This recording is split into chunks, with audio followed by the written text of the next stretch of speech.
reverse cameras are now a legal requirement for all passenger vehicles in the US.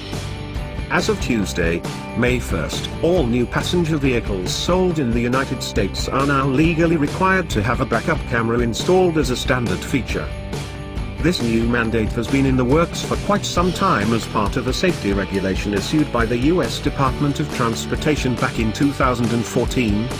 The rule calls for new vehicles sold to have this feature as standard after May 1st, but due to logistics with build dates, there will still be some vehicles with build dates dating back to 2017 that may not have this feature as standard.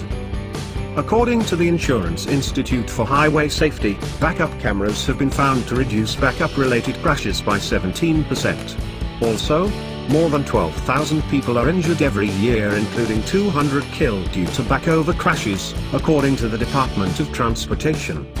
Unsurprisingly, a significant number of automakers had already begun offering a backup camera as standard equipment on all their models far back as 2 or 3 years ago.